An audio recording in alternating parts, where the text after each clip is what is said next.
Welcome back to The Jumping Mystic. This is episode 19, and we're picking back up with our Discover Your Genius series. Today, we are breaking down the final group of gift-specific jumps in Section 2.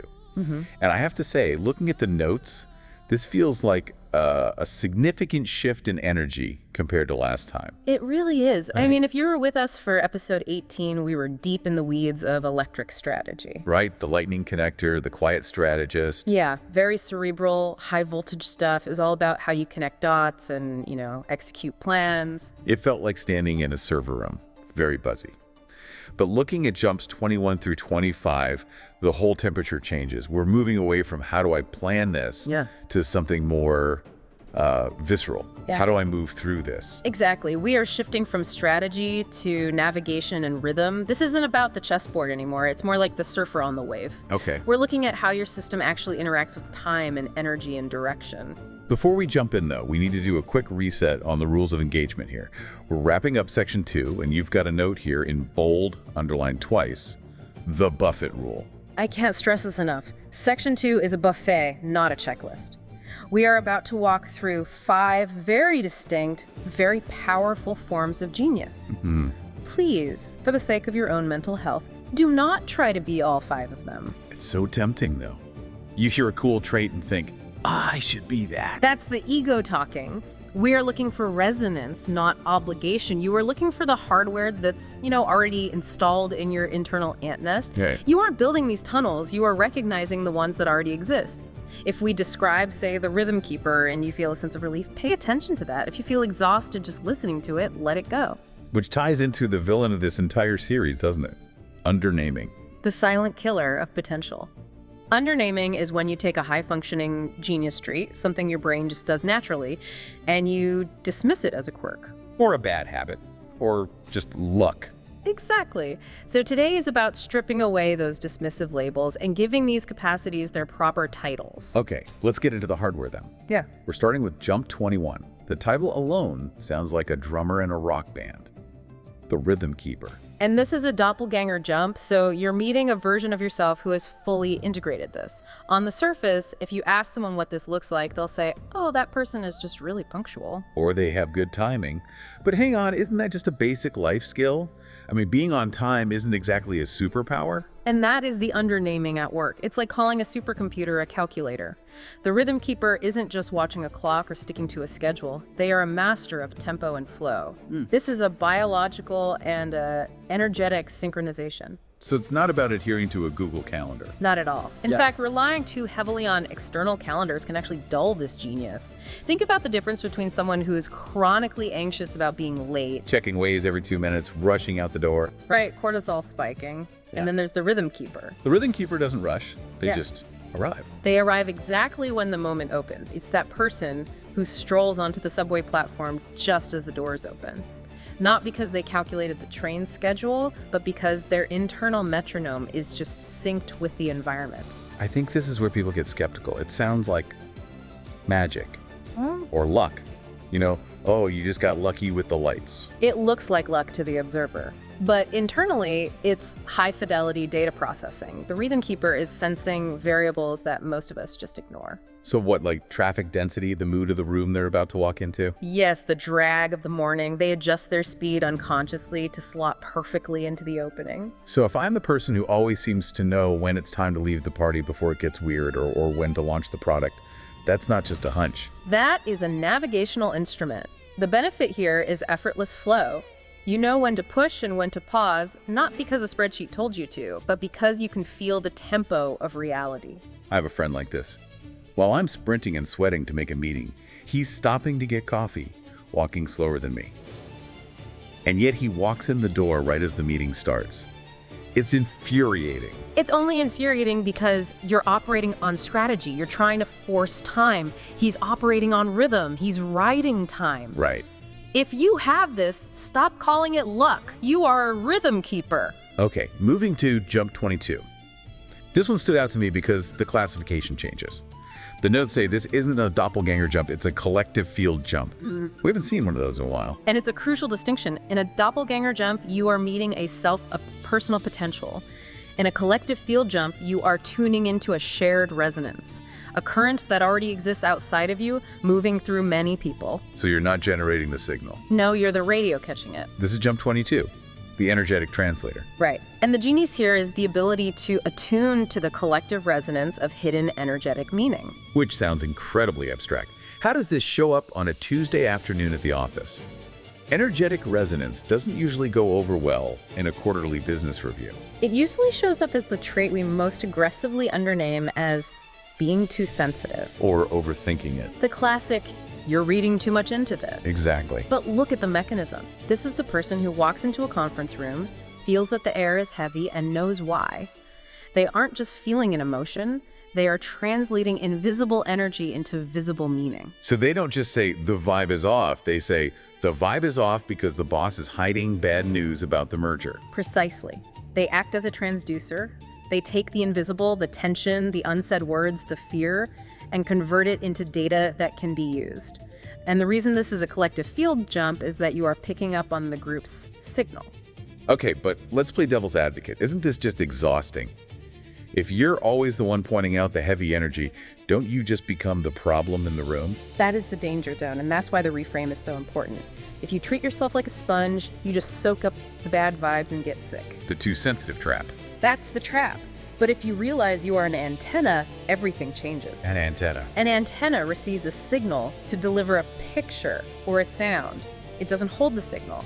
You are meant to receive, translate the message, and deliver it. You aren't supposed to hold on to it. Antenna, not a sponge. Wow. That's a lifesaver for anyone who identifies as an empath. You're providing a service, data interpretation. It accelerates evolution for everyone around you because you're making the unspoken spoken. You're bringing the subtext into the text. Let's pivot to jump 23. This one resonates with me personally, but I also find it frustrating to explain because on the surface, it looks like you aren't doing any work. This is the Imaginative Catalyst. Back to a doppelganger jump here. Oh. And you're right, this one is tricky because it is often invisible, even to the person who has it. Because they don't necessarily make the thing, right? Correct. The definition is a meeting with a version of yourself who sparks creative insight in others effortlessly. The key word is others. So this is the friend everyone calls when they're stuck. I sit down with you, I'm blocked on my writing, we talk for 10 minutes about coffee, and suddenly my brain unlocks. But you didn't give me the idea? I didn't read the line for you. I didn't solve the equation. I just held the frequency that allowed you to solve it. That is the imaginative catalyst. The tuning fork. They are the tuning fork. When you bring a detuned instrument near a tuning fork, it aligns. But the undernaming here is just brutal. I hear people say, oh, I'm just a good listener, or I just like to brainstorm. Or worse, they feel like imposters because they aren't the ones shipping the product. I'm not creative because I don't produce the final output. That is a tragedy. This person is an ignition switch. Without the spark, the engine doesn't start. The genius is in the catalysis, the chemical reaction you provoke just by being in the room. It reframes your value proposition. You don't have to be the architect. You can be the conditions that make architecture possible. And in any creative ecosystem, that role is priceless. Think about great partnerships or bands. There's often one person who might not write all the songs, but when they leave the room, the magic stops. That's the catalyst. And if you stop trying to force yourself to be the builder and you just embrace being the catalyst, the pressure creates a positive load. Your presence becomes an active agent of change. Speaking of pressure, let's talk about jump 24. I have a feeling this archetype gets uninvited from a lot of dinner parties. Jump 24 is the one who hears what is missing. Yes, this is the doppelganger who has a sonar for gaps, absences, and omissions. And the undernamed trait is so obvious: picky, critical, negative. Why can't you just celebrate what we accomplished? We built this beautiful presentation. Why are you fixated on the one slide we left out? It's very easy to view this person as a killjoy. So honestly, how is that a genius? Because nobody likes a killjoy. In a corporate setting, this person is often seen as an obstructionist. Oh great, here comes Karen to tell us why it won't work. It's a genius of structural integrity. You have to understand what they are seeing, while everyone else is looking at the positive space. The data that is there, the plan we wrote down. This genius is looking at the negative space. They are processing the data that isn't there. They hear the silence. Exactly. In a high-stakes environment, say engineering a bridge or planning a launch, You need this person. They are the ones who ask, what about the wind shear variable? And suddenly the room goes quiet because everyone realizes the bridge would have collapsed without that insight. So they aren't trying to tear the plan down, they're trying to proof it. They guide solutions by pinging the void. It's a form of protection. If you silence this person because you want to keep the vibes positive, you are voluntarily walking into your own blind spots. That's a powerful distinction. It's not pessimism, it's gap analysis. It's sonar. You ping the darkness to see if there's a wall there. If you're this person, stop apologizing for seeing the flaw. That flaw is the portal to the solution. Which brings us to the final jump of this section, the big one, the title track. Jump 25, the Inner Navigator. This is the core of self-trust. The definition here is profound. A meeting with a version of yourself who always knows the direction to take from the inside, even when no map exists. Even when no map exists, that's the specific condition where this genius turns on. Correct. Most people are decent at navigating when they have GPS. When the instructions are clear, anyone can follow them. The Inner Navigator comes online when the GPS signal dies. And we usually undername this as being stubborn or irrational, right?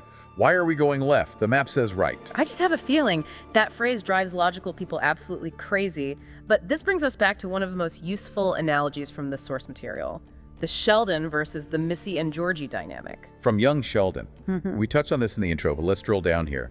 Sheldon represents the intellect map. Sheldon requires external validation. He needs the peer-reviewed paper, the rule book, the grid. If you drop Sheldon in the woods without a map, he panics, he freezes. His genius is dependent on external structure. But Missy and Georgie, they represent embodied genius. Missy picks up the baseball and just throws it. She doesn't calculate the physics. Her body knows the physics. The Inner Navigator is that Missy energy applied to life direction. It's a somatic signal. It's not in the head. It's magnetic north felt in the belly. When the external map is blank or outdated or just plain wrong, the Sheldon archetype freezes. The Inner Navigator starts walking. But, and I have to ask this, how do you differentiate that from just being impulsive? How do I know it's my Inner Navigator and not just me being impatient? You know, I have a feeling I should quit my job and move to Bali. That could be genius or it can be disaster. That's the million-dollar question. Impulsivity usually comes from a place of reaction escaping discomfort or chasing a dopamine hit. It feels frantic. Navigation comes from a place of knowing. It's usually quiet and grounded and persistent. It doesn't scream, it just pulls. Just trust me. And if you have this genius, you usually are right, even if you can't show your work in the moment. The benefit is deep self-trust. You stop looking for a guru or a blueprint. You become the compass. So looking at this cluster rhythm keeper, Energetic Translator, Imaginative Catalyst, one who hears what is missing, and the Inner Navigator, it really is a toolkit for navigation. It's the psyche's sonar. If you look at them, they are all ways of pinging the environment to find a path. Rhythm finds the timing. Translation finds the meaning. Catalysis finds the energy. Hearing the missing finds the gaps. And the Inner Navigator finds the direction. They aren't about building the castle. They're about finding the path to the building site through the fog. Exactly. And this is where we have to do our gamma load check. Yes. Remind us what gamma load is, because it sounds like something that turns you into the Hulk. It's actually not far off. The gamma load is the specific type of pressure or stress that turns your genius on rather than shutting you down. It's the radiation that makes you strong. So we need to look at these five and ask, which pressure do I enjoy? Which pressure wakes me up? Right. Does the pressure of a blank map terrify you, or does it thrill you?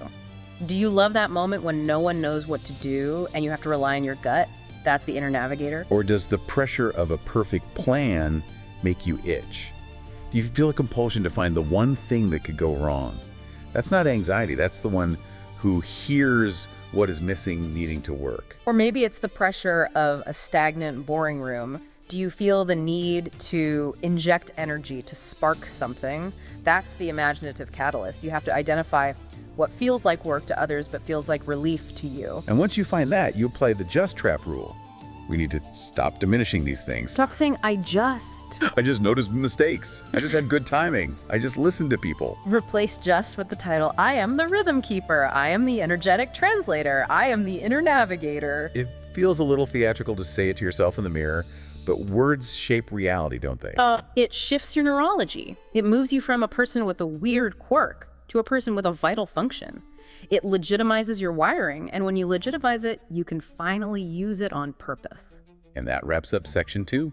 We have laid out the entire buffet. It's a massive amount of hardware, and I want to reiterate, you are not all of them, but you are definitely some of them. As we close out this navigation leg of the journey, what is the final thought we should leave them with? Because honestly, navigation implies that we are lost. I want you to consider the times in your life when you felt the most lost. The times when the logic didn't add up, the plan failed, and you were just standing in the dark. The moments of total confusion. What if that confusion wasn't a failure? What if it wasn't a lack of intelligence? What if that confusion was simply your inner navigator waiting for you to throw away the external map so it could finally start working? That's a haunting thought. That we might be resisting the very condition our genius needs to activate. What if the silence you hear isn't emptiness, but information? What if the vibe being off isn't you being emotional, but the most accurate data point in the room? It brings it all back to trust. Trusting the hardware you actually have, not the hardware you think you're supposed to have. To stop trying to be Sheldon if you were born to be the navigator. And if you want to actually put these tools to work, if you want to meet your inner navigator or step into that collective field of the translator, you know where to go. The House of Mystics YouTube channel. We talk about the concepts here, but that is where the actual tools live. We have guided videos for these specific jumps. And the music. We talk a lot about resonance, but the music generated for each jump really drives that home. The music is the integration. It bypasses the intellect and helps the concept settle into your body. You aren't just thinking about it, you're feeling it. So go subscribe, get the visuals, get the audio, and experience these jumps firsthand. It's time to stop looking at the map and start trusting the compass. We'll see you in the next deep dive.